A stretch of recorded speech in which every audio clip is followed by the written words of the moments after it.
Fearscape Media Network, exploring the unknown, one podcast at a time. Support for Fearscape Paranormal Podcast is brought to you by Manscaped. Manscaped offers precision-engineered tools for your family jewels. Yeah, man. I used to use a regular beard trimmer for taking care of business down below. Oh, dude, I just gave up on it. Yeah, well, after you nick yourself a couple of times, and I'm really sensitive about that area because I really don't know what's going to happen if I cut into something that is a pump full of blood. You know what I'm saying? Well, dude, I'm super excited that we were some of the first people to get to try the Lawnmower 4.0. In fact, Josh, using it right now. Oh, why'd you have to leave the video on? Come on, dude. Smooth as eggs. Seriously, though, man, I love this. I have really, really sensitive skin. So getting to have advanced skin-safe technology on this thing, I now feel confidence shaving not only my face, but below the waist. Right. And now you don't even have to bust out your cell phone flashlight because it has a light on the front of it to hit those dark areas. Makes all the difference in the world. So I'm just telling you guys right now, our listeners, if you guys are shaving your face and body with the same trimmer, you are doing it wrong. So if you want to pick up your own Lawnmower 4.0 trimmer or any of the other great products that are offered by Manscaped, like these amazing boxer briefs that they send us. So comfortable. Head on over to manscaped.com and use promo code FEARSCAPE and get 20% off and free shipping. Again, 20% off, free shipping, manscaped.com, promo code FEARSCAPE. Unlock your confidence now. Smooth as eggs.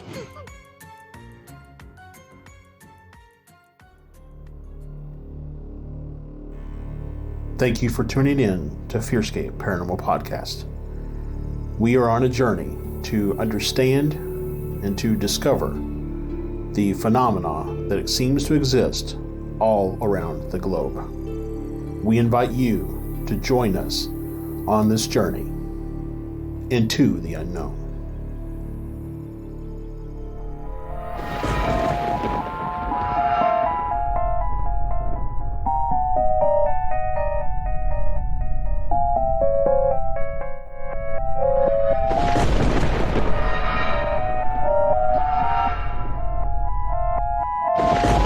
Welcome back, ladies and gentlemen, to another super rad, actually, episode of Fearscape Paranormal Podcast here on the Fearscape Media Network. I am your host, Stefan Gerhardt, and I am joined, as always, by the elusive co-host of mine, Mr. Josh Rutledge. What's happening, sir? What is happening?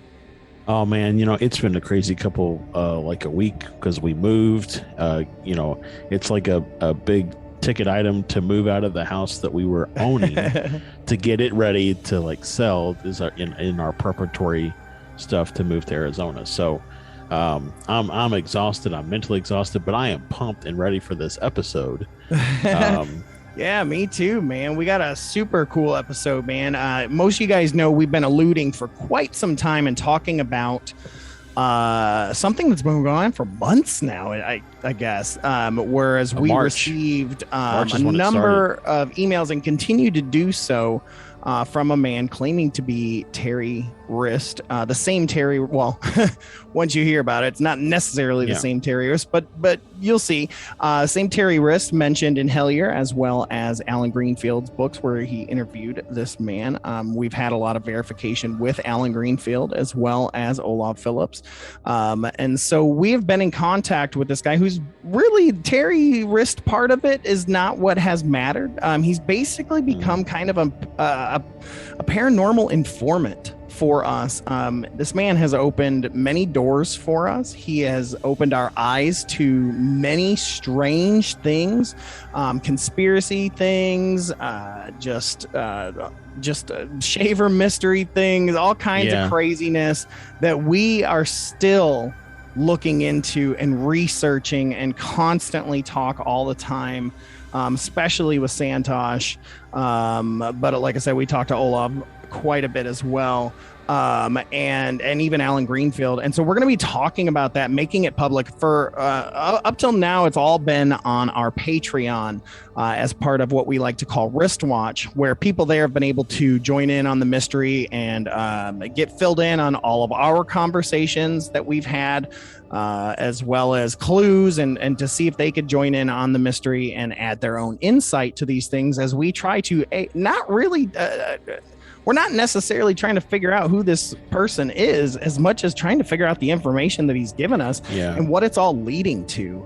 So it's all pretty fascinating, but we wanted to go ahead and catch everyone up that is not on Patreon over what we've been talking about on there for the next couple months, to remind you to join our Patreon, because part of being on the Patreon, especially at what is that, the second or third tier there, I think it's second tier there, you get access to all of this information and get to join in on this with us, and we will still be going over new things on Patreon, not here in public, because we just don't have time to do so, but we did have a free slot this week, and we thought, hell, let's go ahead and talk about it and get our fans out there that have been curious as to what's been going on, and wet your whistle a little bit for what goes on the Wriste Watch Patreon there, becoming a blanket hugger. So we're gonna be discussing as much as we can within the time slot where we are with all of that and the mystery and how it's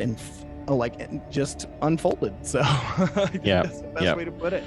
And really how it's kind of even influenced some of our kind of direction and thinking around paranormal in general and topics that we talk about. Oh, absolutely. So. I mean, it has fed our journey 100%, and it has really brought Santosh much closer to the stage with us, even Olav and Alan Greenfield. But it's going to be great. And of course, you guys can always go straight to the Patreon, get all this information now, as well as upcoming information. We have live Q&As that we do to talk about all this stuff. That's patreon.com/fearscapepod or fearscapepodcast.com/support. Either of those places, become a monthly member. It also helps us grow the podcast and do all the wonderful things we do, grow the network, grow Astral Stew. Well, we've got a number of projects coming up over the next year. And as you'll hear over the next hour or so, there's a lot of destinations that Terry wants us to go to. And all that stuff costs money. So anything that we can get to help, even if as does some higher tier guests that we're trying to book as well. Sometimes they are not free, and so we are looking to do that. So all of your support helps, as well as going to our store, fearscapepodcast.com/store. You can get t-shirts, you can get the Jersey Devil shirt. It's super comfy. And socks, all kinds of stuff from the Jersey Devil back there, as well as all sorts of stuff. I mean, there's just so much awesomeness on there. But what were you gonna say, Josh? On to things. I was just gonna say on to things. On to things. So make sure to like, share, rate, and review, and all that stuff. So let's get to our first segment, which of course is the Encyclopedic Psychic Dictionary's Psychic Word of the Week.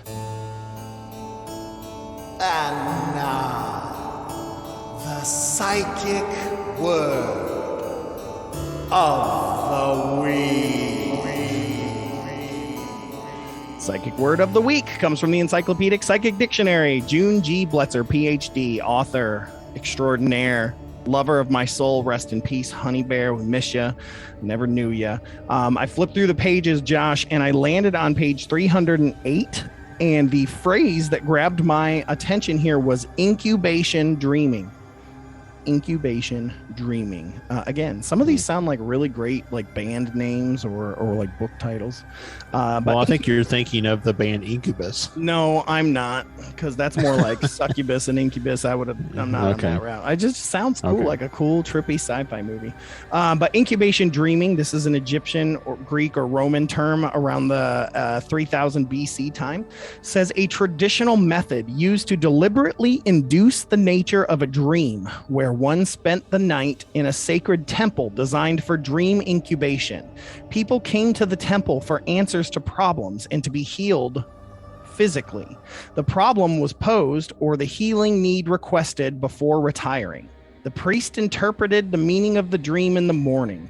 Methods of stimulating the dream were to A, rub the body with special oils, B, to sleep in the skin of a freshly killed animal, or C, just simply burn incense.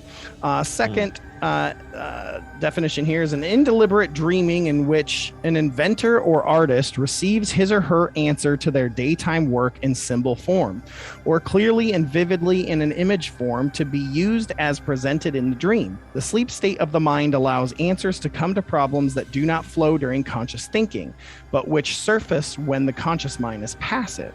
And then the third definition here is to elicit specific dreams at will. One makes a request for an answer to a problem or for personal guidance before falling off to sleep. The dream will bring the answer, usually in symbolic form. So all are pretty similar. Just seems to me the where and how. Yeah. I mean, it kind of reminded me a little bit, and that's where I thought you were going with it when you were talking about the chamber. It reminded me of like a deprivation tank. But that's not really what they were talking about. It was just more. I'm sitting there like, this is a money-making idea. Like, we could create a hostel, like where you could come in and we'll chant, and we'll get you incensed up and all kinds of stuff, and we'll do a ritual where you get ready to receive the answer from your dream, and then in the morning you tell us that dream, and we have one of us, go over and interpret that dream for them. Like, and that's the whole package. Like, you get a whole night's stay.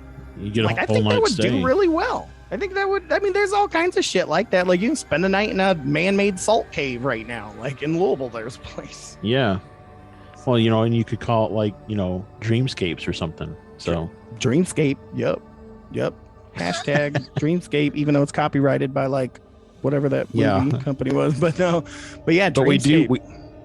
I do own spiritscape.com. So there you go. Spiritscape or Dreamscape. As long as you use the big S, right? Does that count? Yeah. Right. I don't know. Separate them into two different words. Yeah. Dream. Yeah. We'll separate. Scape. We'll separate them with a third eye symbol. But yeah, I think that's really, really cool. And I know that's something that me, you, and Santosh have all done already anyways. It's like, you go to bed and you do. It's like, hey, yeah, here's what I'm thinking. This is what I want to see. I mean, we're always looking for either an astral travel or just some sort of answer in a dream. We're looking for that while we dream. And so now we know that that's an incubation dream is what that means is, when you're trying to be proactive about it, I guess. Yep. I mean, I think that's probably true. Yep. I just had one. Just woke up and had an incubation dream.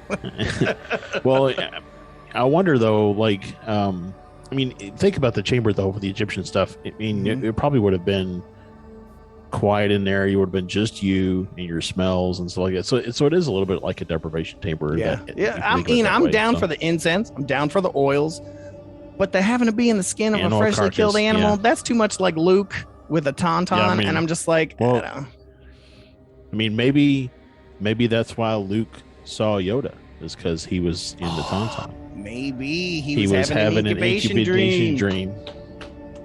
You sir win the reward award for life. I just tied. I gotta even say, Josh, that was pretty clever. It was pretty clever. Like, I'm gonna go incubate about it. I just tied Star Wars to the psychic dictionary. You did. Well, thank you, Junji Bletzer, incubation dream. So let's go ahead and then move on to our next segment, which is the UAP UFO sighting of the week.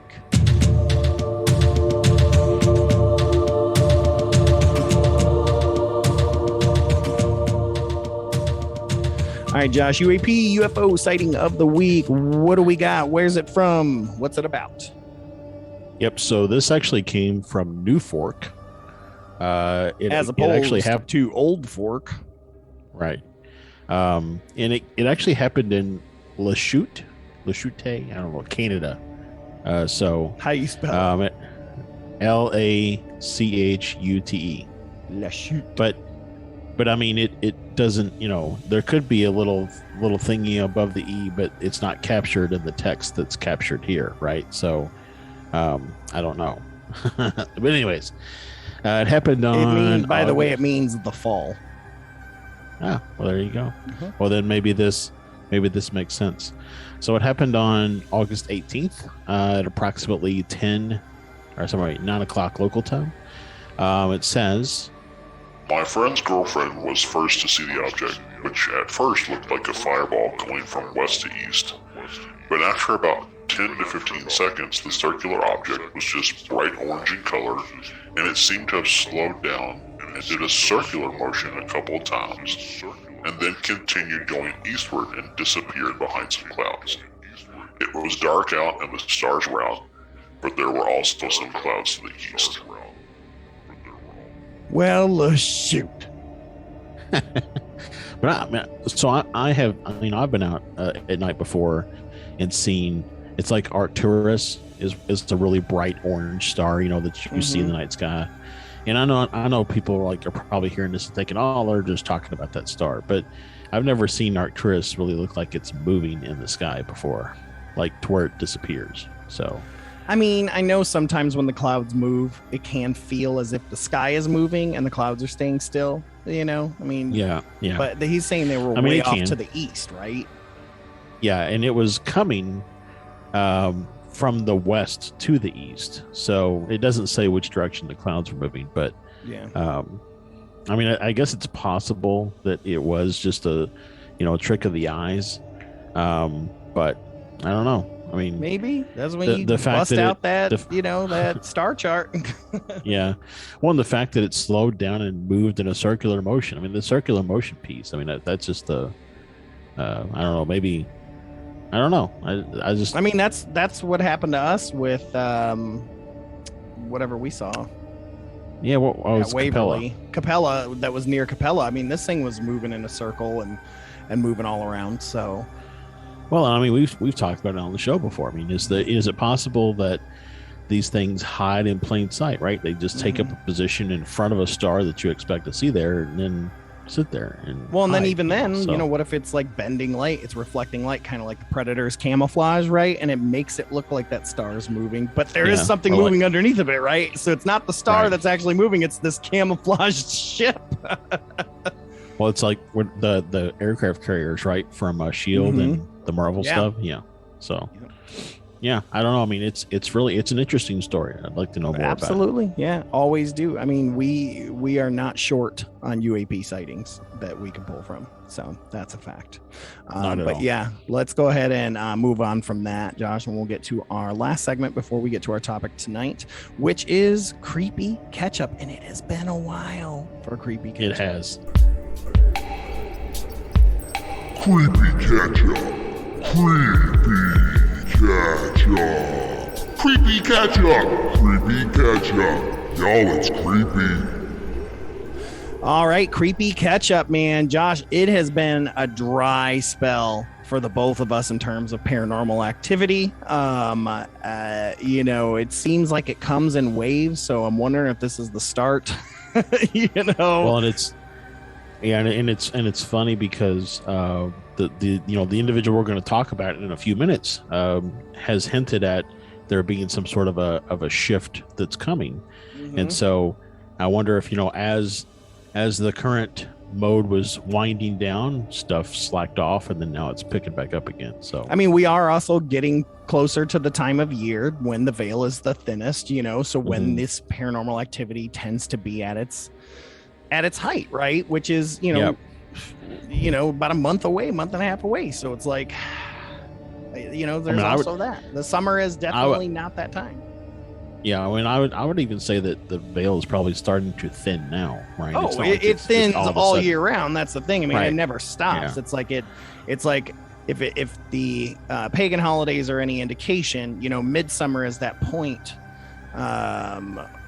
where it's at its thickest, right? Because the day is the highest there. Oh no, I guess it would be probably either Ostara or Beltane. Regardless, right at the end of spring summer area is kind of when it would kind of be at its thickest, right? And then it would slowly start to phase and thin as we get closer to Samhain, which is Halloween. So I wonder if thinner and thinner.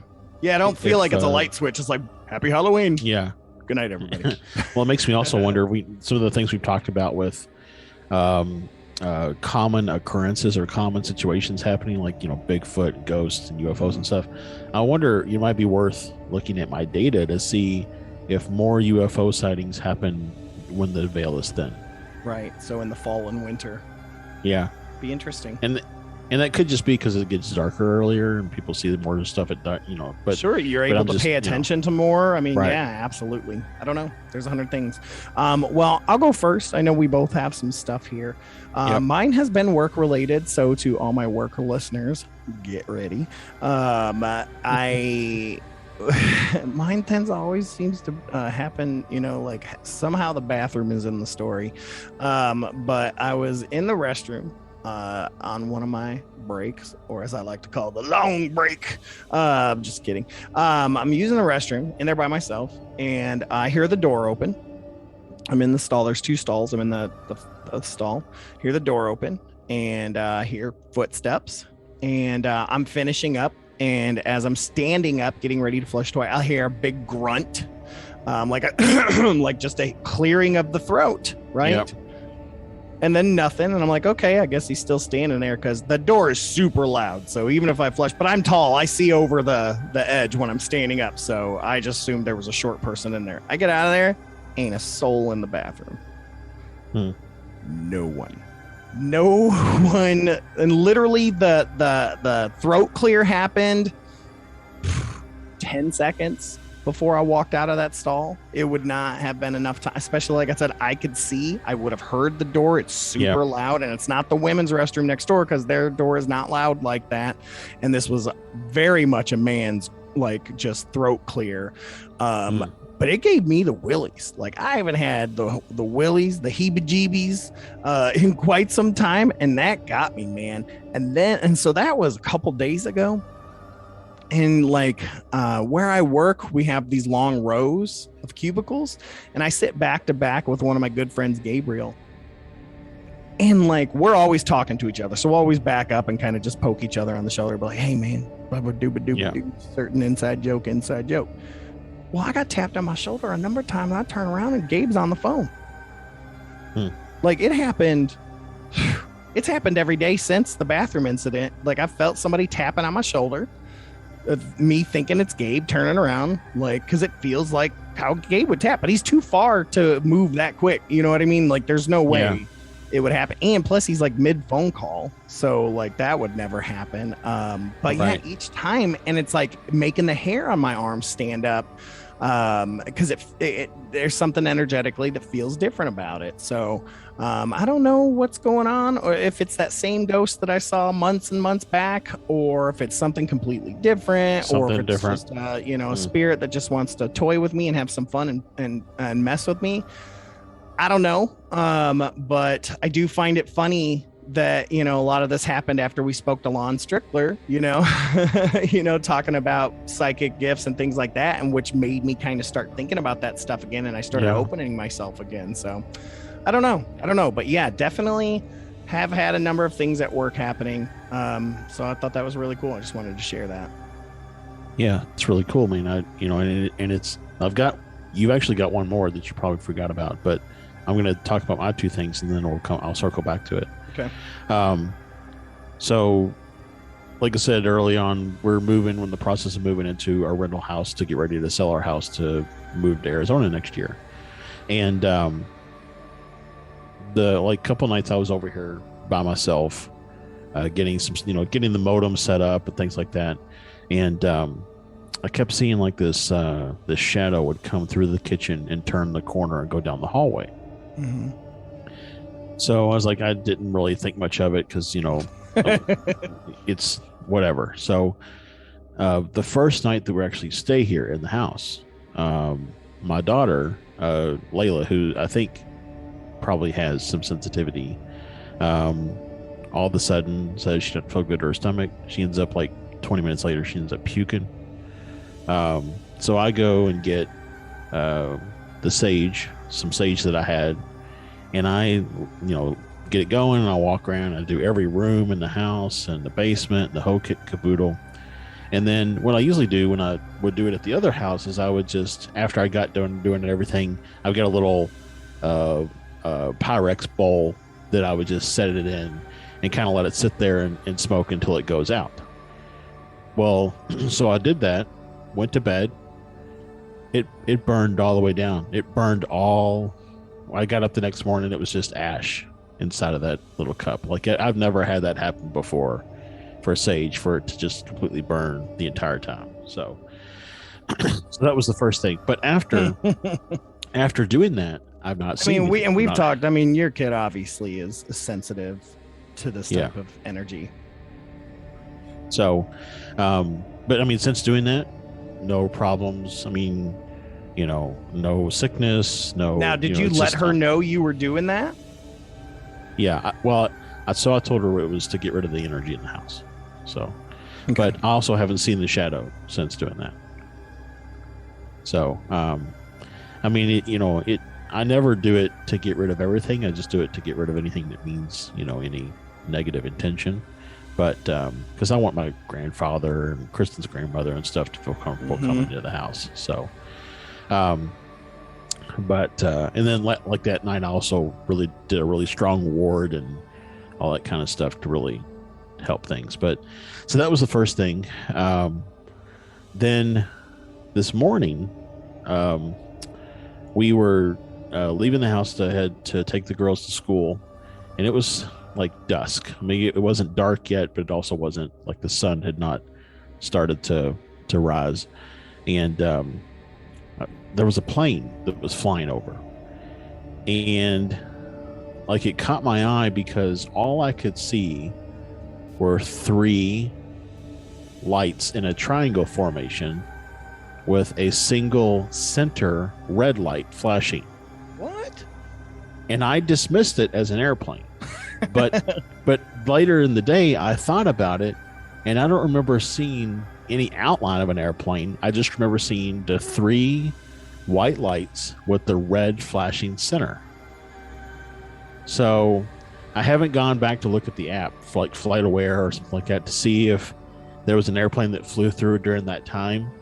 But it bothers me a little bit that I can't, when I think about that image in my mind of watching it fly over and watching it as it, because it kind of flew and kind of banked a little bit and then banked back the other way and then flew straight. And again, I only remember seeing the 3 white lights in a triangular pattern in that flashing center red light. So I need to go check that out and see if, there was a plane that flew through during that time. Because if not, I may have seen a UFO. So. Wow, yeah. If so, that would be sweet, because that sounds awesome. But I mean, I'm with you. Anything red or green light, I'm always hesitant.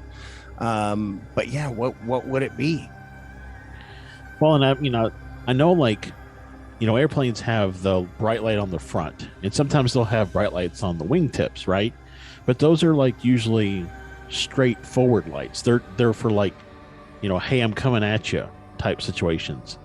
It was past, and I could still see the bright white lights, which, if there was a fuselage there, it would have blocked my view of the front light. So I need to go back and look it up and see if what I saw was UFO. If there was no plane that flew through during that time, I'm going to report it to MUFON. So, All right. So the last thing for Creepy Catch Up that you probably forgot about is our dream synchronicities. Oh yeah, so weird, man, for us to have a dream synchronicity. Like, we both had like the most epic dream, like differently, but seems connected to me. Well, and also, I mean, so it started with 3 nights ago. My wife had a dream that there were all these like demon-looking beasts walking around and stuff in her dream. And then 2 nights ago, I had a dream that I was in like some old castle, and there was like a wooden bridge that was like falling apart, and I was trying to get my family across the bridge. And if you fell from the bridge, you fell into this abyss that like just would suck you into this other dimension, and you would never escape. And like in that dream, with the abyss, like there was a part where we got across the bridge and we were headed like down this other corridor to try to get out. And we came upon this opening that was like in the woods, and all the trees were dying, and they were like piling up these bodies that were like tied and shrink wrapped to make sacrifices to something in the abyss. And then you told me about your dream, which was basically an alien hybrid invasion with Nazis. Yeah. That, we were trying to help people fight the Nazis and fight the alien hybrid invasion and all this kind of stuff. So it's just weird that those 3 dreams happened within like 36 hours of each other. 3 different people, but seem related. Yeah, it's just crazy, man. Because the Nazis, I mean, could be castles and a cult, like some kind of stuff seems like yours was. The aliens were like these alien demon hybrids that seemed either coming from hell or from outer space or both. I mean, it was insane, dude. And it's like, I remember the biggest thing was that when we had to go bomb the Nazis to try to, to get rid of them because they were working with the alien demon hybrids. We got them, but we found all this information on how to kill them because the Nazis had planned, once they took over the world for the warlords, they were then going to get rid of the alien demons and have control over the earth. So they had all this like research on how to destroy them. And so we had this research after we had taken out the Nazis, and we were trying to go to this big tower, this radio tower, to give this broadcast, to put this information out there, kind of like Quiet Place 2. It happened in there, but to put out there and how to defeat them and where to hide and how to hide and all this stuff. And you'd made a joke because I had said, man, this landscape sure is different than what it used to be. And you were like, this isn't the landscape, my friend. It's a fearscape. And I woke up. I mean, of course, there's much more to that dream that gets into some, stuff about our friends and stuff, but really, really interesting stuff there. Yeah. So bottom line, I mean, we went for a dry spell, like what? I mean, probably like 4 or 5 or 6 episodes. We really didn't have any creepy catch up, and then all of a sudden, boom. So that's a creepy catch up. I don't know if you got anything else, but that's all I've got. That's all I've got for now. I mean, I know. I'm anxious to see what all is going to happen here. But let's go ahead. We're going to take a very brief, small break. We're going to be right back, and we're going to be talking about Wristwatch and our mysterious informant. Hey there, blanket huggers. Stefan here from Fearscape Paranormal Podcast. Got some good news for you. If you want to join in on the investigation of the mystery of the recent emails from the man claiming to be Terry Wriste to Josh and myself, aka the Spooky Crew, and his advice on where to look for more high strangeness, or if you simply want to become a patron blanket hugger for some cool swag and behind the scenes goodness, go ahead and join our Patreon at fearscapepodcast.com/support or patreon.com/fearscapepod. There you can get Wristwatch access to the Terry emails themselves, the WhatsApp conversation about it all with Josh, Stefan, Santosh, and Olaf Phillips, and even any clues that are new that we have found in other Fearscape-related bonus content. You can even help out and add anything that you have found to help us dive deeper into the mystery. And remember, you can also just be a normal blanket hugger, as there are a few non-Wristwatch tiers for patrons not interested in Terry Wriste and that journey. You'll still have access to bonus interviews, articles, and live Patreon-only Q&As, as well as early access and discounted tickets to events put on by Fearscape, such as psychic events, tarot readings, etc. Or you can simply support however you feel comfortable, with tiers as low as $1. So join today. Fearscape Media Network is your new home for everything weird and enlightening. Check out podcasts and YouTube shows covering content from discussions on horror films to the paranormal to meditation. Find out more at fearscapemedia.com.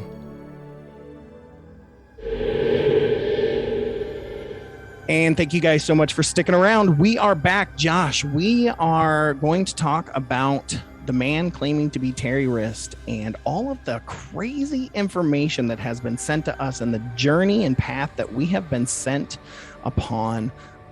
We've even caught flack from other folks in the community over this, but I'm sorry, but the information that we have received is solid.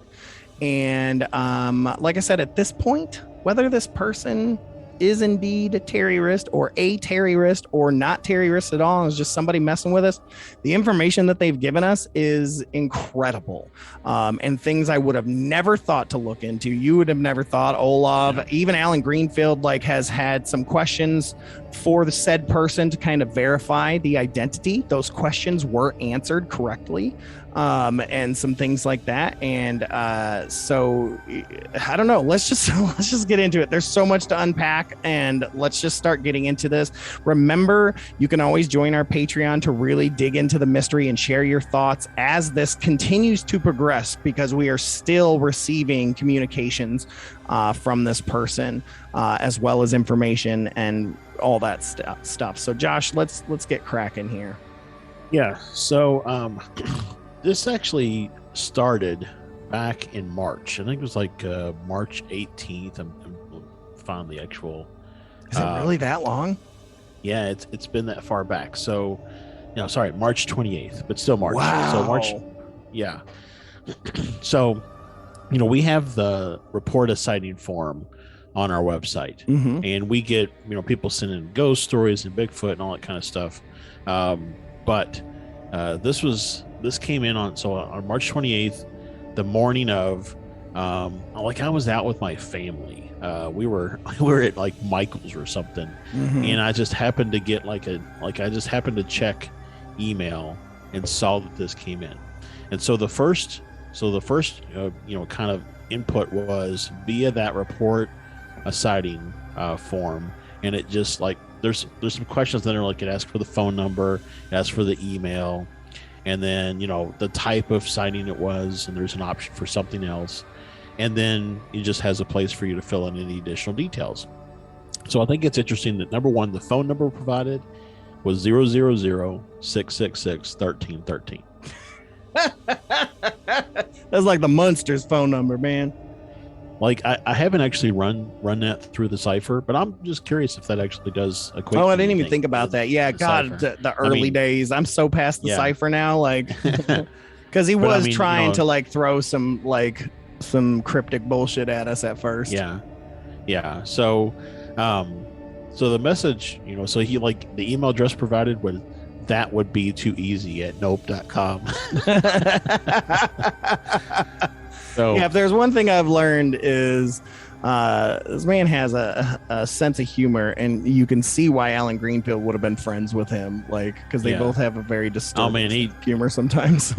Yeah, because there's some times in here where we'll get into where he totally razzes me on all kinds of stuff. So I love the relationship we have. So so the message starts off with, "You were looking in the right places. So what happened? Too many different white rabbit holes? Yes, I listened to every episode intently. The closer you get, the further you may feel from the mystery, because you will be close to answers like Swords. Is the fool really foolish, or is the dog leading him astray?" And you know what's interesting? I think we both just clicked on something maybe different, but it's interesting being able to go back and hit some of this early stuff just to see how connected everything is. I've realized he's brought up tarot multiple times. Yeah, he has. Interesting. Yep. And we did, so on this line in particular, we did make the correlation that, there's a call out there to Swords, and there's a call out there to the fool, because in that sentence, is the fool really foolish? The fool is capitalized. So the T and the F. And so that's, talking to me. I think you even pointed out that on the traditional, the fool card, there is a dog. So, so it says, speaking of dogs, here's a bone. Look into NASA/Dryden. It won't be easy, but there's a clue there. Get ready for the real ride. The occult magic, spelled with a K, magic without the K, the coming astral, the thought processors, that's also capitalized, capital T, capital P, the sky discs, the furry tall men of the woods, and the sky mind, capital S, capital M. Time to get serious, spelled like the star, 2023, 58,000. 1. P.S. The 4, 5, 18, 15 and the 20, 5, 18, 15 are real, but exist far differently than you realize. Infiltration began with 12, 22, 5 and 7, 18, 5, 5, 18. It's just another Koresh. Salutations and happy hunting, TRW. So we break apart that first email. As we mentioned, there's some stuff in there about the tarot card. We did do some investigation into NASA and Dryden, which led to some other stuff we'll get into in a little bit.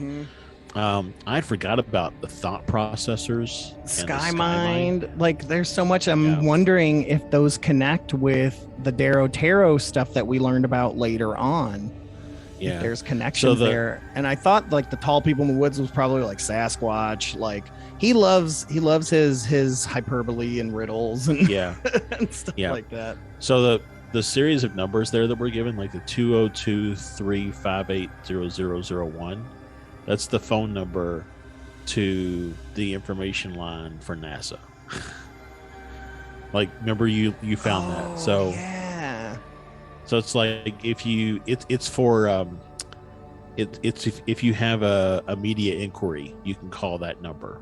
Right, which was interesting because it was on the same site we found with about the Dryden stuff, which we find out is now, is it the Neil Armstrong or Edwards or it's Edwards Air Force Base? Well, the Edwards Air Force Base is the name of it. The actual name of the center, I think it might be the Armstrong.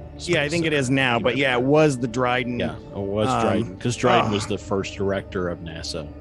So and he was also the one of the first directors of NACA, which was the predecessor for NASA. Yep. So, anyways, so at around 3 p.m.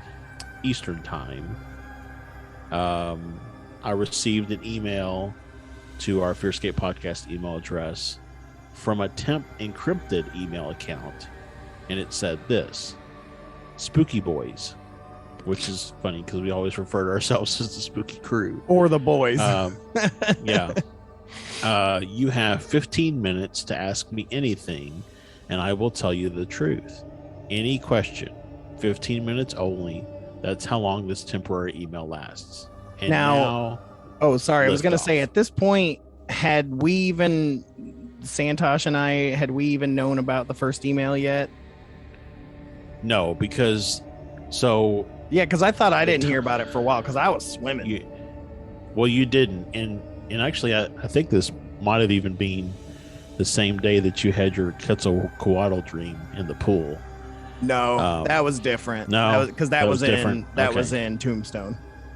Okay, so the email that came in, that was later that day. Again, I just happened to be looking at my phone and saw that it came in, and like 3 of the 15 minutes had elapsed. Yeah. So I scrambled to get something together to send as like an initial set of questions. I will say on that last little piece there about, you have 15 minutes, he did include a PS, which is, am I cold yet? Cold is all caps, and then Burr, BRRR. So which and, I think this is the day I was with Trisha and her son and my wife at the pool that Trisha and I saw that UFO during the daytime, and Trisha was like, nah, it's probably a plane. And I'm like, there's no way it's a plane.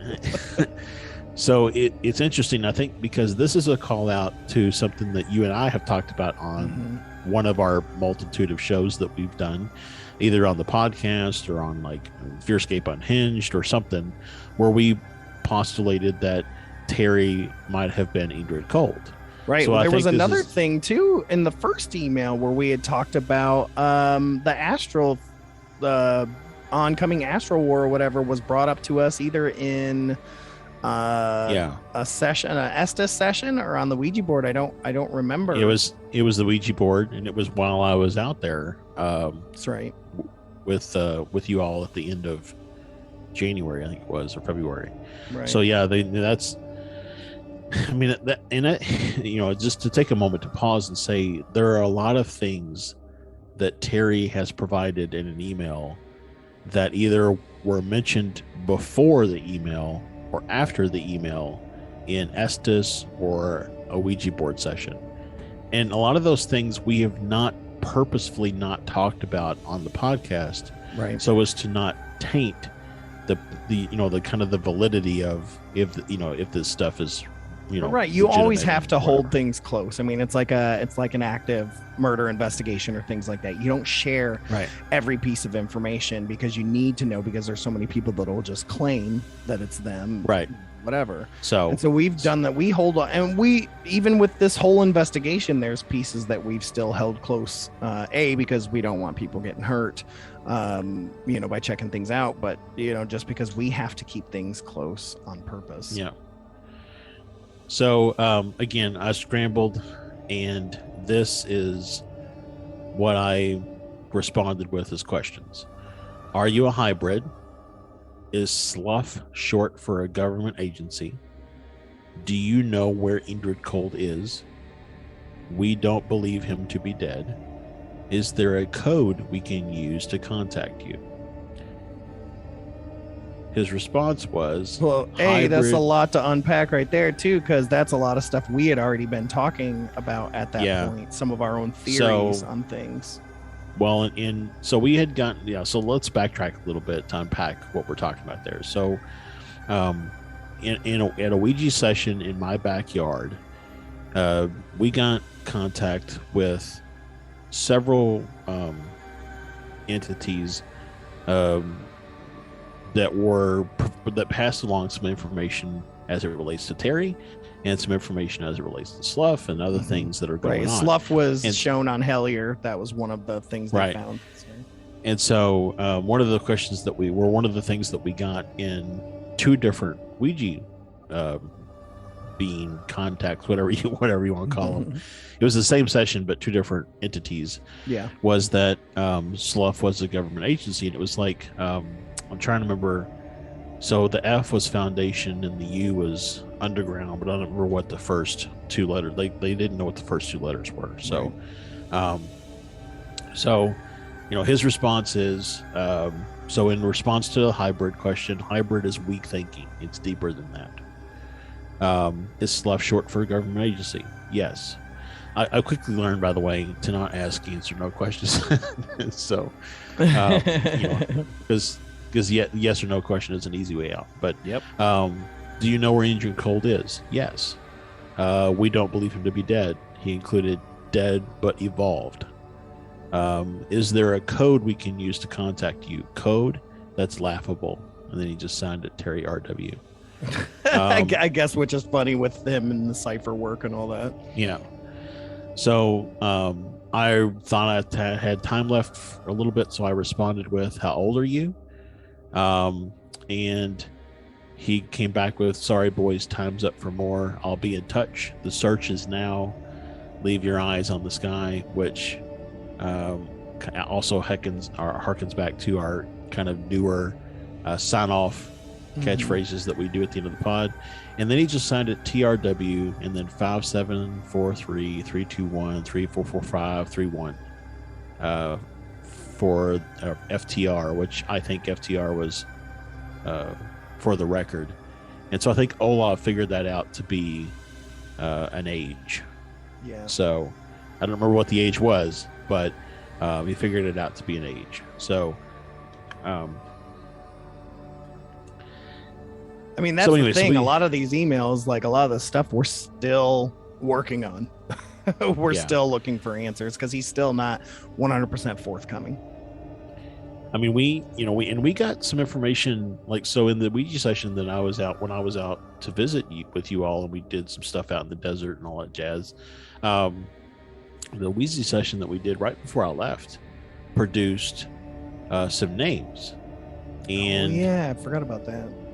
And one of those names, when we were looking into Dryden, one of those names worked at the Dryden. Oh, the Center. Trent or Howard Trent or something along Trent Howard or right. Yeah. Yeah. So there we So- are on Dryden looking up all the shit on Dryden, and there's a person that was employed there named Trent Howard or Howard Trent. I can't remember which. Well, When you got two first names, I can't. So, I mean, and it's, so yeah, I mean, it again, synchronicity, right? We hadn't, I don't think, talked about the Howard Trent stuff because we were worried about somebody tracking that person down, even though we can't find that Howard Trent anywhere else other than that one entry on the Nexus page. Believe me, we have looked. I mean, I've been on the deep web looking. I can't find that person. Yep. So, we also, I think we got some other names, but none of those other names have yet played out. Yeah, I mean, Grigori, I think, was in that same session. Well, Grigori actually did come back around. Right. So Grigori was there at the Ouija session in my backyard. He's the one that, or he or she or whatever, I don't know, the entity known as Grigori was the one that first told us about, Slough being a government agency, talked to us about the potentiality for Terry to be a hybrid, so on and so forth. And then Grigori came onto the board when I was there visiting you all, earlier this year. And then I think we even had Grigori come onto the board when just Kristen and I came out back in June when we did that session in your all's apartment. So, Grigori has come around a couple of times to pass along information. One of the things that Grigori came to pass along most recently, was about visiting a specific location in Somerset. And we had not talked about that anywhere else. And like a day later, Terry emailed talking about it. So, again, it's just those little things that that come out in a Ouija session that make it, and then Terry emails us about it that really makes it hard to. Just so many just odd things. So and it's that thing. It's like, oh, for a minute, it's like, well, is this Alan Greenfield? Well, no, he didn't know about this stuff. So how does he know about it? Yeah. So we did, and I don't, it's out on the Patreon posting. We did a call with like the four of us. So me, you, Santosh, and Olav. Right when this all kind of started happening, right when it first started coming in, we established because I was paranoid, we established a WhatsApp conversation because it's actually encrypted as opposed to like Facebook Messenger that's not, and because I was all paranoid about somehow somebody tracking us or whatever. Even though if they really wanted to know the information, I'm sure they could just get it from WhatsApp people, Facebook people. But anyways, so we jumped out there and we started having a conversation and kicking things around and researching stuff. And, that's when we made the correlation to the Fool and the swords and all that kind of stuff, the tarot and everything. Like I said, those first numbers that were in the email that were like separated by hashes, that were like the 415. I'll go back and find the actual message where it was. But that was like the 415 or 4, 5, 18, 15, and then 25, 18, and 15. Those you found out are just a very straight, alpha A1, B2 cipher, and it works out to like Darrow and Tarot. Right, which so we're like, okay. Yeah. So it's interesting there that he did use cipher entry, but it wasn't like Allen's cipher. It was just more of a common A1, B2 cipher. But and then forgot where I was going with my train of thought. It derailed. Oh well, I'll come back to it. So we got into that WhatsApp conversation. We figured out a lot of different things. We identified a bunch of different rabbit holes. We got on a call though. That's where I was going. We got on a call with Olaf and myself and you and Santosh, and we talked through a lot of things for like 2.5 hours. And I did get it cut down to like 50 minutes. I cut out a lot of like just people talking or standing up to go get tea or whatever the case may be, and I got it down to about 50 minutes, and that's available for anybody on the Patreon page. And I won't, I'll just say that there's one particular thing in there that I'm, there's a lot of good stuff that's covered and a lot of insight that we find, but there's one particular thing in there that I absolutely love, and that is when all this started happening, Olaf had a conversation with Alan Greenfield, and Olaf, provided Alan what had happened thus far with just those 3 email exchanges. And yeah, Alan at this was point, Alan was just sick, man, because that's why Alan we couldn't get a hold of him. Right, he was out of touch. So, but yeah, Alan at that point in time, in conversation with Olaf, did agree that we were dealing with the same or a similar Terry than who Alan had worked with back when he interviewed for the book. Yeah. So that was to me a big turning point. That the fact that the only person that we know of who's actually interacted with Terry kind of gave us the seal of approval that this is person. Yeah. Yeah. This is probably the same Terry that he'd been working with. So now I want to jump over. So after there was a couple more back and forths in email where Terry kind of again continued to go down the Dryden route, and he always used very interesting subject lines. So this one here is this was on April 13th, and it was "As Shadows They Pass." And it says, "The stew was hot," because he watched our Astro Stew episode. And it says, "Imagine a meeting," spelled like MEAT, "of celebrities," because that was the the celebrity meet. Yeah. So anyway, all joking aside, I like the video show. Some interesting tidbits on Dryden. There would be no Air Force without him.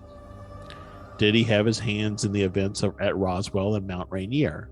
He had Kennedy's ear. There would be no USA in space or even the moon without him. What about his Russian friend, scientist Anatoly Blagonerov, which you knew in us having a conversation, right? Yeah. You knew that name, I think. I believe so. I think this was one where you knew you knew Anatoly, but you didn't know the rocket science guy that I can't think of his name right now, Warner von Braun. So, anyways, who by the way his name is Warner von Braun, not Warner von Braun, that Greer always says. But anyways. Right. And remember, we also found an older aged Dryden. And he looked just like Alan Greenfield. Exactly like Alan Greenfield. Yeah. I've got a side-by-side video. Yeah, we did a side-by-side. Yeah. So funny how similar they look. Yeah. It's creepy. It's like, Alan, are you a time traveler? Yeah, really. Like we may have found John Teeter. But anyways. Right. So, his Russian friend, have you gotten there yet? But the big question is, this is again in his email, we were already in space before 1947, weren't we? Dryden knew. Naka Naka, NACA, right. Who's there? Hugh Latimer Dryden. Hugh Latimer Dryden who? Hugh Latimer Dryden, the Project Echo have hidden answers. So a lot to unpack there, too. I mean, you're digging into secret space program that's way ahead of schedule. Really showing that we were in space. He said even before Roswell, which was crazy. Yeah. So up to this point, I think we talked about on the show a couple of times how either in the Ouija session or Estes, we kept getting hints or even nudges that we needed to go to Colorado. Yeah. So he closes off the email with, "Keep fighting, boys, and go to Colorado when you can. Something is there waiting for you. You'll hear from me again as soon as you get some things right. I'll be watching and listening. TRW. P.S. Wristwatch made me smile, and that's hard to do these days. PPS. Anyone else notice how much Spider Rainbow looks like Dryden?" Smiled again. And Spider Rainbow, of course, being Alan Greenfield. Yeah, and just very interesting stuff there. There's so much to constantly unpack here, but yeah, the Colorado stuff we've been talking about, we had something talking about going to some salt flats or something in Colorado at this point, on the Ouija board sessions. Yeah, something else I'd looked into, there was that, I can't remember the name of it now, but it was like not project, but something like Black Knight or something along that lines, that satellite that people saw in the skies, like long before there was anything in space, and I'm like, I wonder if that is what, could be something that they're referencing. Who knows? I don't know. Yeah. So the next thing we got, and this is where it started to get serious, I guess is the right word. S-I. S-I. So he sent us a secure message via Proton Mail, with a password hint of mystery, and we were like totally lost. We ran through the cipher. We made it more difficult than it needed to be. Yeah, I mean, we took it to Patreon, and some of the patrons there were trying to help us decipher it as well. But it ended up just being Shaver. With Shaver mystery. Didn't even go there. So, but anyway, so we got it uncoded, and man, that message really opened up a lot of things. Yeah, this was at the point where I feel like he started trusting us, because he went from using these temporary emails to one that has consistently stayed. I mean, we have been using this email now since then with him. It's just a security email. Yep. So, and apparently I didn't save the encrypted message, and it's not available for download because it's only a valid link for a certain amount of time.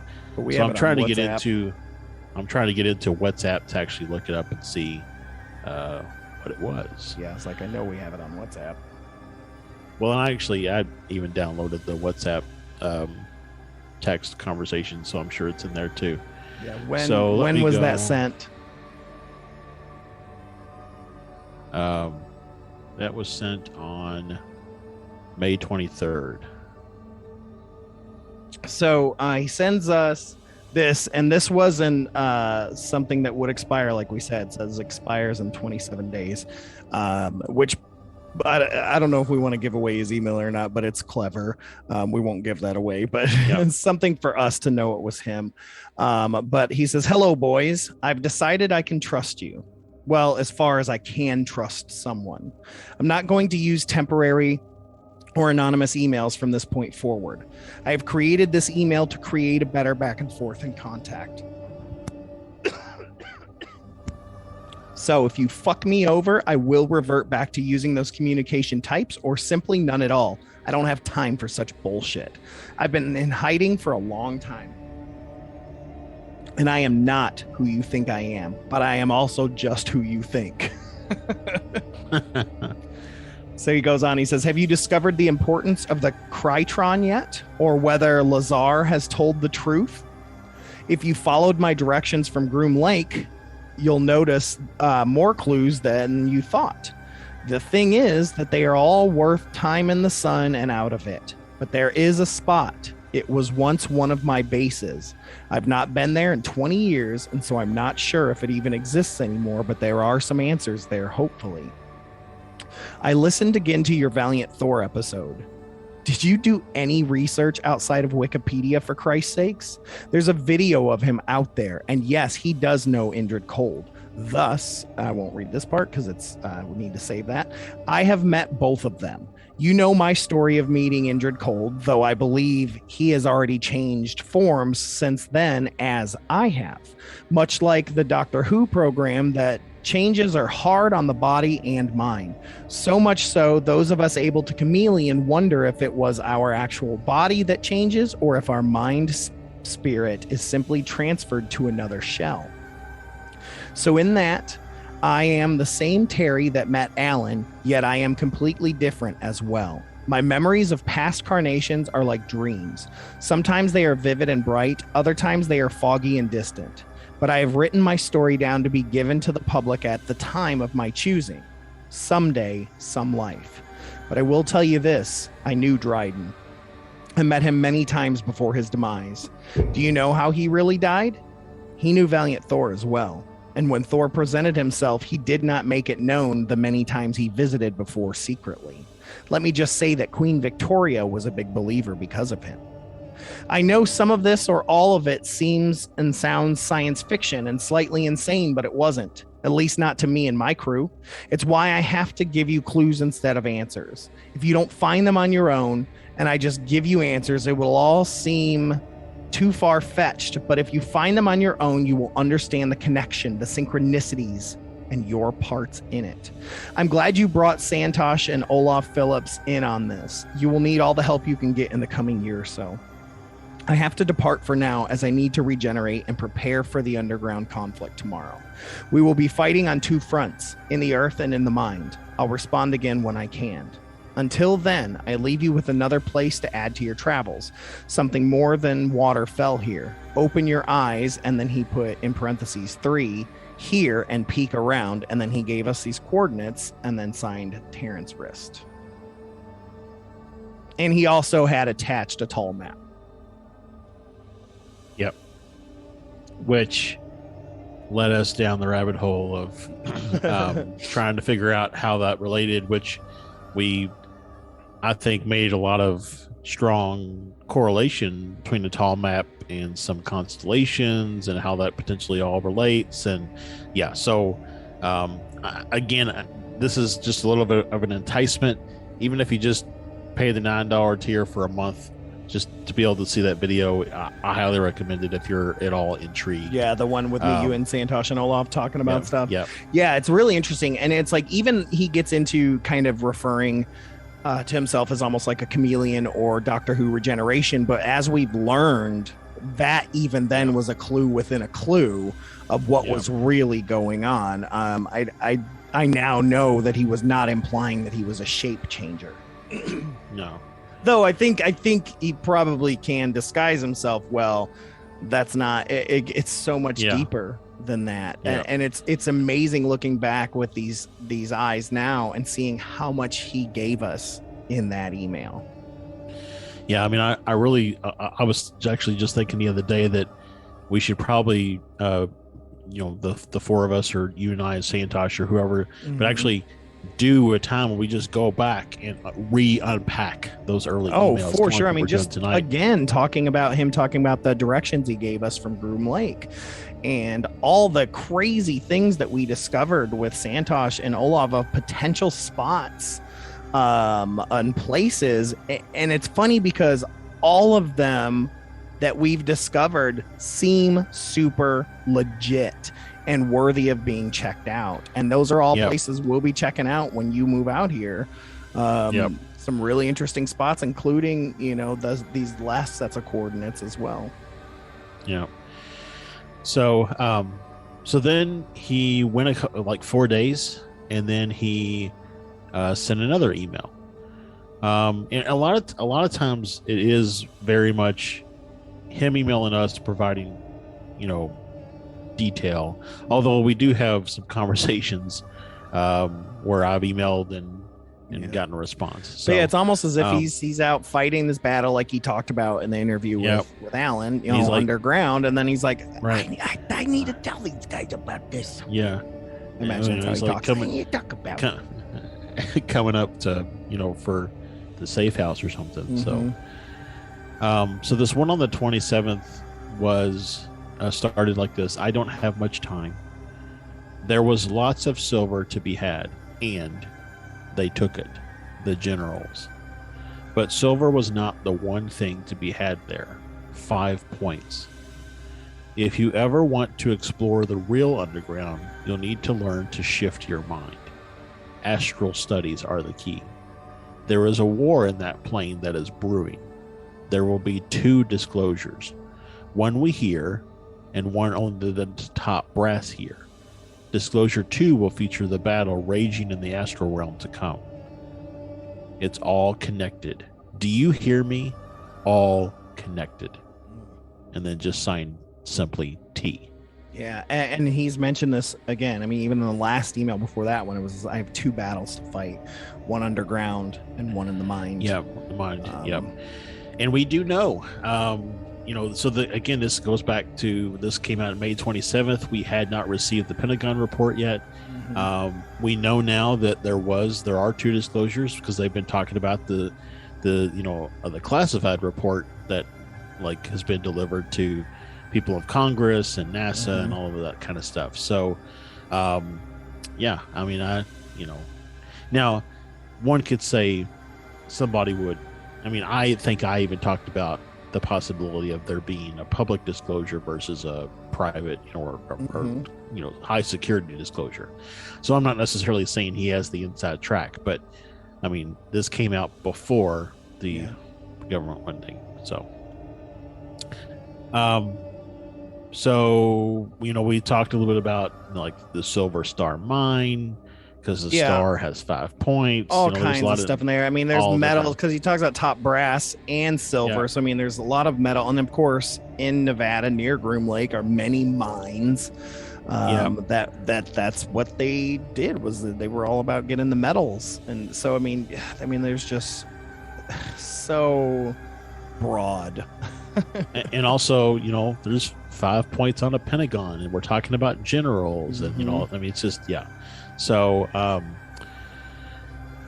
I think we spent a little bit of time trying to, at least I did, trying to figure out who this person was. But ultimately, I just resolved to, it's, regardless if it's really the same Terry, although Alan has now, like I said that he is, or not, he's providing us with a crap ton of information. So a crap ton. So we actually formulated a response back to Terry. Yeah, because we spent, between this email and the last email, we spent a ton of time talking with Olav and Santosh, which is all in that video that's on Patreon. Really digging deep, and on WhatsApp. Oh man, did we dig deep. Yeah, so we responded back with some information we found about Dryden, Lazar, EG&G, Crichton. Yeah, and then this was around the time too we were on Olav's radio show, right? This was around all that same time. Yeah. Yep. We also did that clubhouse thing with Olaf for a little bit. So, one of the things he had said was to go a certain distance south of Broom Lake, and then you'll find some stuff. And one of the things that we found is that it was really close to where Art Bell is buried. Is buried. Yeah. So, which is total awesomeness, craziness, man. Because for those of you who don't know who Art Bell is, I'm not sure why you don't, but he's the original host of Coast to Coast AM, and really helped put paranormal stuff on the map, man, especially UFO conspiracy stuff. Yeah, so we found that connection. We sent that connection over the tile map. We included the things that we found from the tile map, the generals and the 5 points, and then some information that we just read about Valiant Thor and Mount Shasta, and then just kind of closed it off with this is what we found so far. He didn't reply. He then replied back and answered some of those questions or some of those thoughts or comments, and this is what he had to say about that. Excellent work, pretty impressive. With the directions heading south, 5 points is double fold, 5 points south of Groom Lake, depending on where you start. Star is still a solid assumption as well. There is magic here and some that could be done and undone. Stefan is pagan. He may understand. Hell, even Olaf might. There is more than one mission here. Some are apparent based off the clues. Others are combined with clues throughout our various communiques. I do have my sources. I'm going to not read this next part. He did say, I want no fucking fame. I only want to help heal the fractures and prepare folks for the things that come before I shift again. I never once sent them a message in the first place. Sorry, skip past that a little bit. The old Terry used a broken cadence in a way to entice you to read more.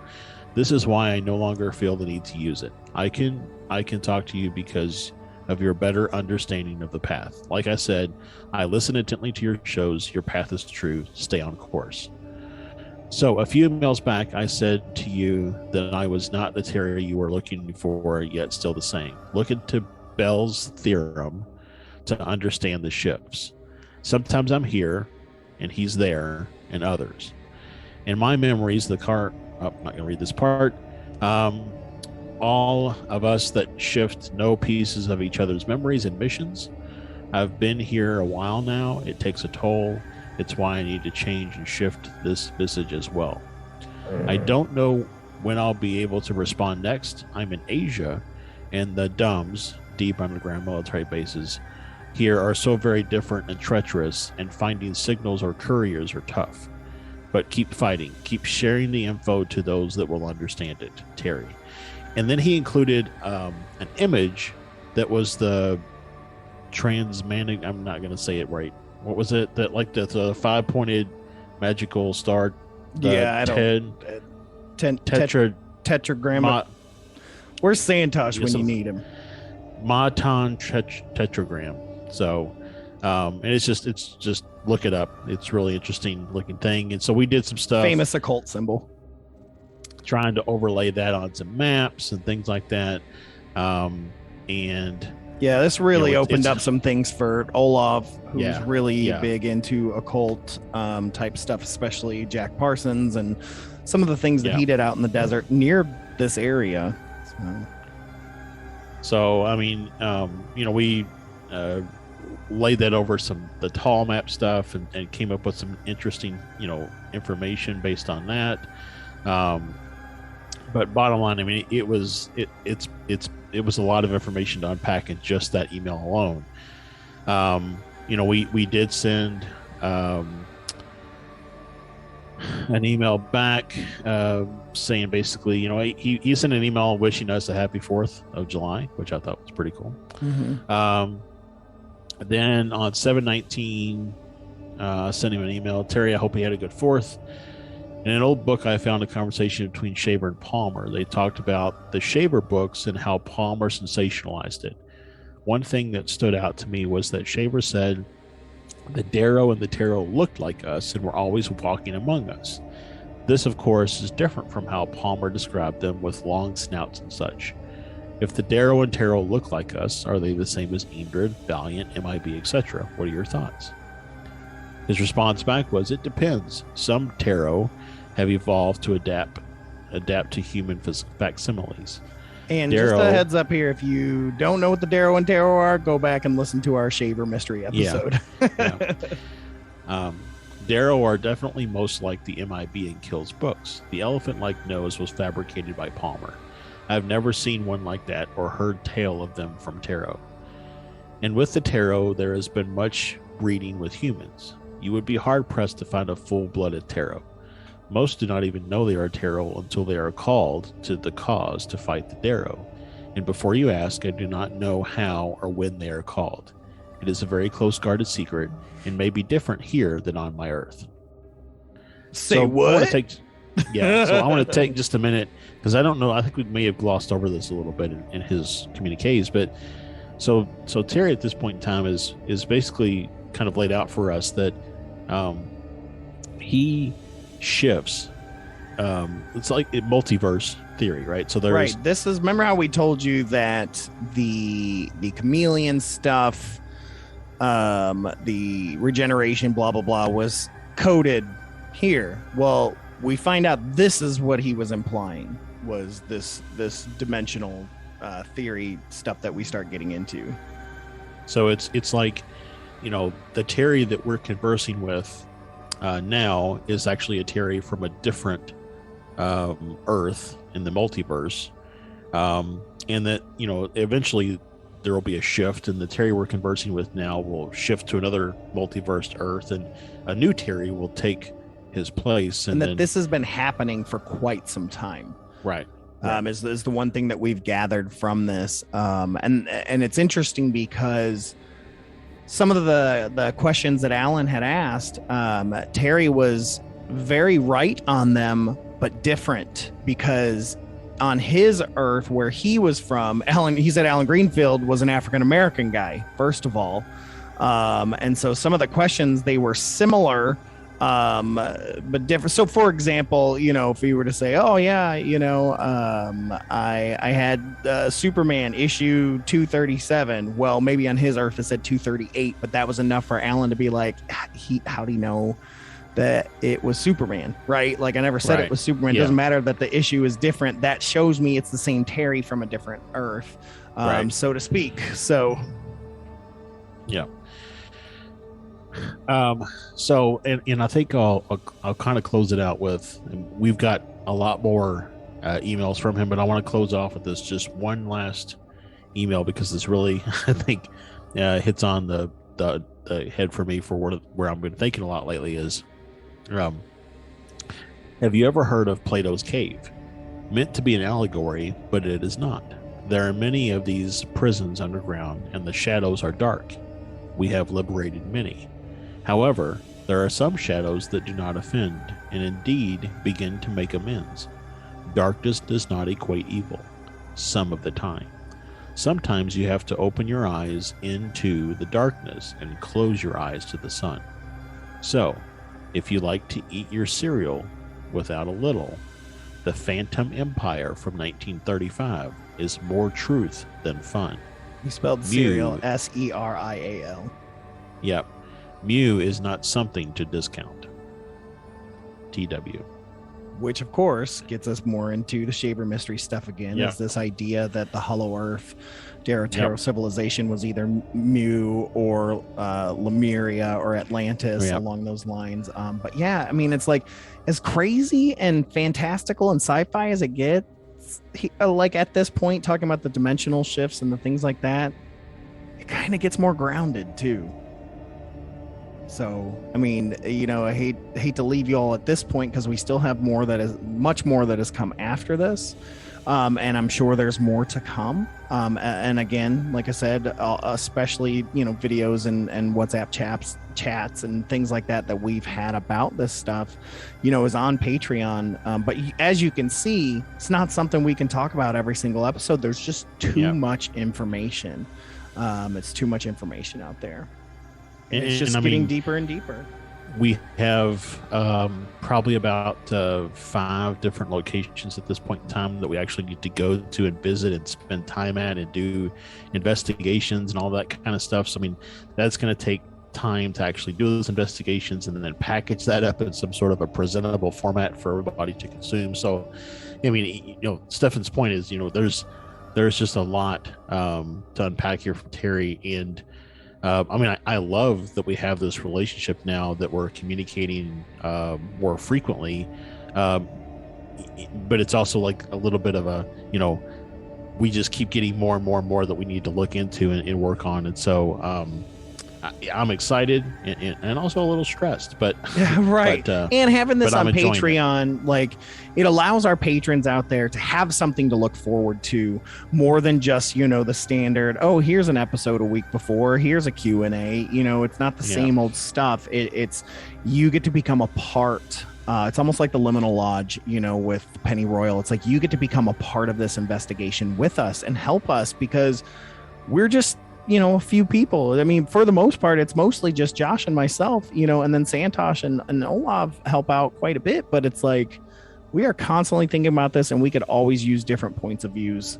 So again, if you're interested in joining the mystery and the investigation, please go to fearscapepodcast.com/support or patreon.com/fearscapepod and at least hit that $9 tier so that you can get that information. And we've got a Q&A coming up soon, and just all kinds of stuff, and those are really great places and times for you to dig a little deeper. And more we figure things out, the more and more information we're going to share with you, as long as we know it's safe. The more the merrier. We're not trying to hold anything back. We're just making sure that number one, we keep people safe, we keep locations safe, and would love for you to be a part of the investigation. And let us know anything that we've shared today. If there's anything that rings a bell. I mean, we talked about Bell's theorem, right? So if there's anything that you might have more information on that you want to share with us, please do. Because our research may just be limited to things we might think. But anyways, that's that. I could go on. We could keep going on, but I know I do want to get out of here too. And of course, down the road, I guess another year from now or so, I mean, we'll discuss some more of things that are going on. But until then, like I said, join our Patreon and see what's going on and see if you can give us a hand. I know here in about a week or two, we've got a trip to Somerset, Kentucky. We're going to be meeting up with the Pennyroyal guys, with Nathan and Kyle, and some things. We've got some cool stuff planned. Even one of the spots that Terry recommended, we're going to be going to that happens to be in Kentucky. So that Terry recommended and that the Ouija board recommended. Yep. So lots of stuff to come soon. But we're very thankful that you guys continue to listen and are interested in our journey. So we thank you guys so much. And Josh, I thank you for kind of spearheading this whole thing. You really take that and really run with it and kind of handle it. You're on it a lot better than I can be. So but one of my favorite moments was when me and Santosh were having a conversation about it, and he emails right in the middle of us talking about him. An email comes in right as we're talking about him, which it's like, all right, so we know you're psychic. So that was fun. But yeah, anyways, thank you guys so much. We love you guys so much. And just a quick reminder, if you haven't yet and you're on an Android phone, please download the Fearscape Media Network app.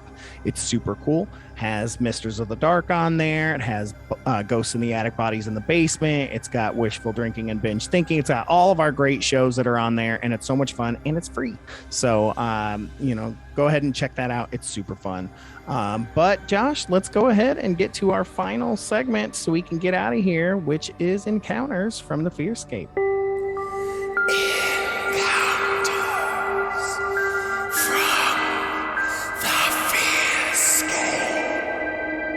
All right, so of course we've got this week.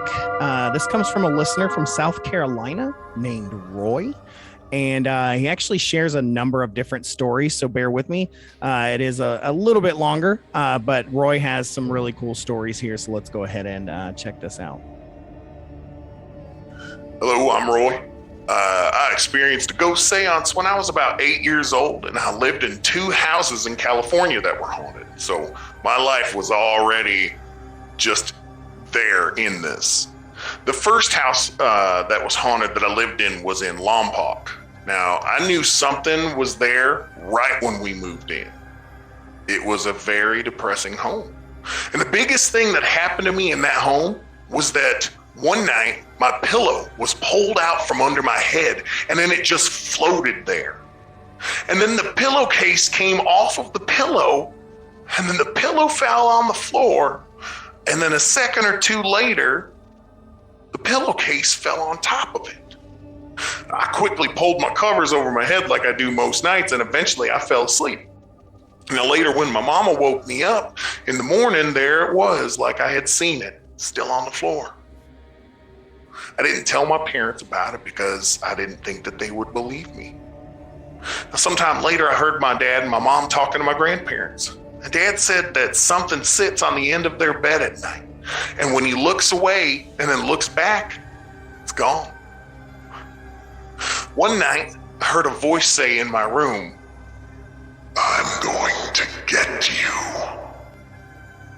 So thank God we moved to Santa Maria not long after. And I was glad because there were no ghosts there. But not long after that, we moved to Camarillo and bought another haunted home with a ghost that liked to really mess with me. My room would get cold and sometimes I would see this mist. And I know what sleep paralysis is, but it only happened to me when the ghost was there. Now, I'd never seen the ghost with my own eyes, but I knew it was an older lady somehow. Well, one night, I had to call my friend around midnight to let me come over to sleep at his house because I was so damn scared I couldn't take it anymore. And thank God his parents were understanding. So no surprise, but at 18, I immediately moved out. These days, when I walk into a house, I can tell if there's anything there immediately. And sometimes I tell the homeowners about it. I even amaze my friends sometimes.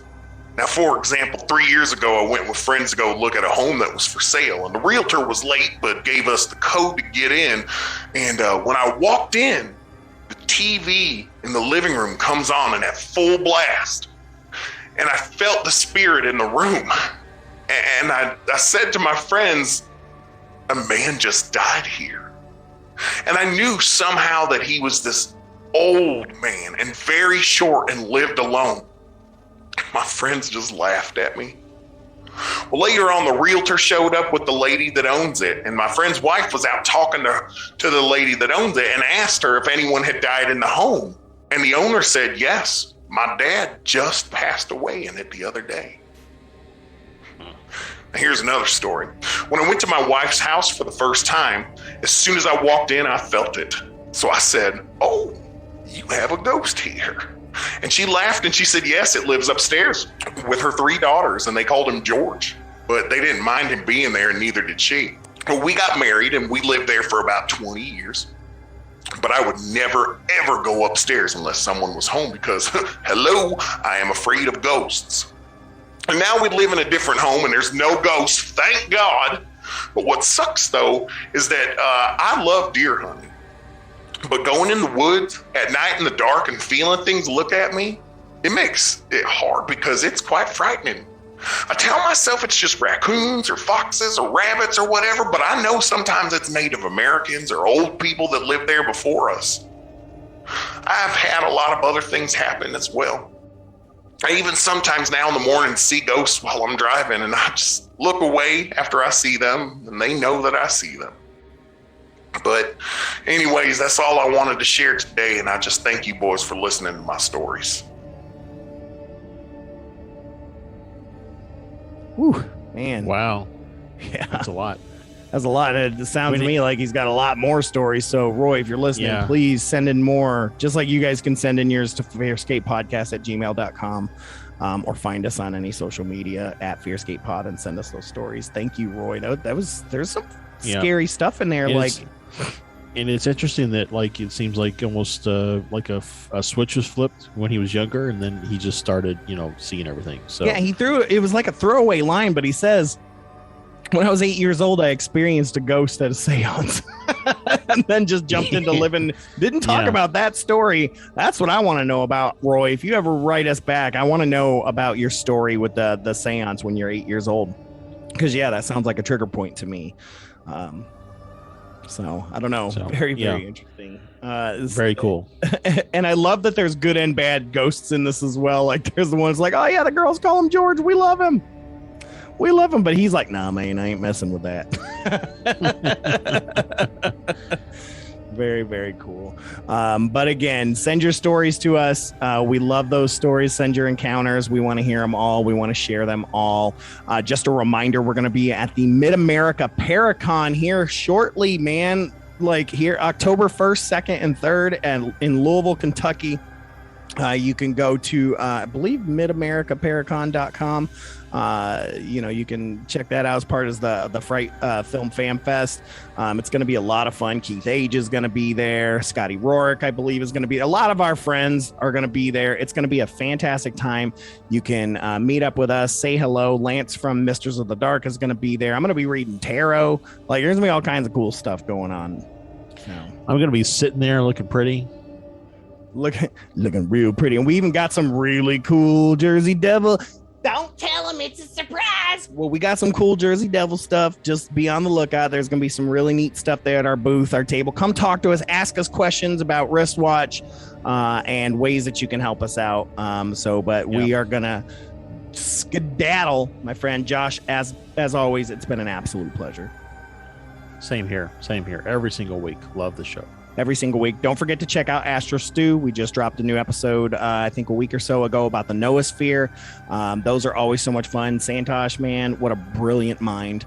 So I love getting his thoughts on everything. Other than that, I guess we'll get out of here. Thank you guys so much for tuning in to Fearscape Paranormal Podcast here on the Fearscape Media Network. My name is Stefan, and just a reminder, keep your eyes on the skies.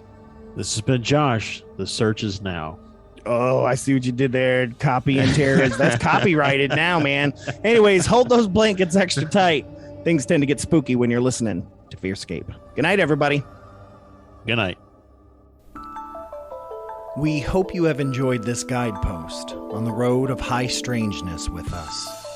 And we thank you, as always, for listening and joining our caravan to the weird and unknown. Please consider supporting us as we continue our journey to find the answers we all seek. FearscapePodcast.com/support.